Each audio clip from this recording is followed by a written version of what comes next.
911, what's your emergency? I would like to order a pizza with extra sauce at 161 Mesulo Arayat, please. Excuse me, ma'am. You called 911 to order a pizza? Yes, with extra sauce at 161 Mesulo Arayat, Pampanga. Are you really sure you called the right number? Wait, you don't understand. I really need it delivered immediately. Okay, I understand. Is the bad guy still there?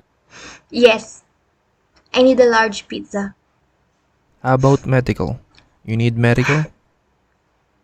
No, just the pizza. Turn your siren off before you get there.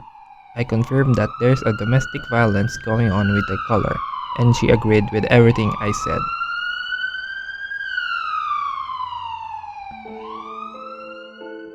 In this interactive model of communication situation, the sender of the message is the caller, and the distress call to 911 is the message.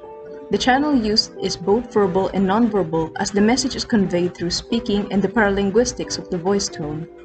The receiver of the message is the dispatcher from 911, making the communication dyadic and transactional. Lastly, the feedback resulted in dispatching of police officers in the area. In the situation, the caller could not ask for help literally, as the person who abused her is probably a few feet near the telephone. It is also a possibility that the abuser cut off other communication devices like smartphones. For this reason, she decided to hide her message by disguising it into a pizza order in order to eliminate suspicion. If the caller made her call for help without masking it, she might not have finished relaying the address of her house to the dispatcher, and worse, she could have been physically harmed before the police arrived in the scene and the abuser getting away.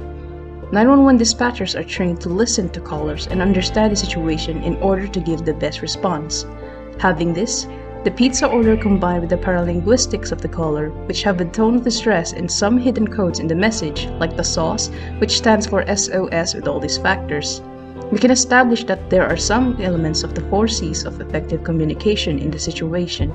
Elements like comprehension, as the caller was able to deliver the real intention of the message successfully enough, although she used the pizza order as a way to tell the dispatcher. Connection was seen when the dispatcher understood the caller's intention and asked for further details.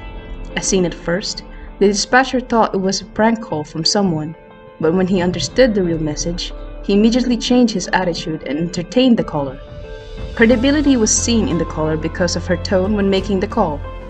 There are people who make prank calls on emergency hotlines just like this pizza order, but because of the caller's way of speaking, it made the dispatcher believe and understand that the caller was really in need of help.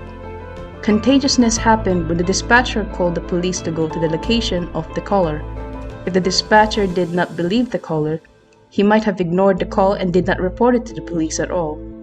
If this had happened, caller failed to pass her message to the dispatcher because she was not believable enough to get people to listen to her. This call for help situation for domestic abuse occurred in real life when a woman in Ohio used this to convey the message.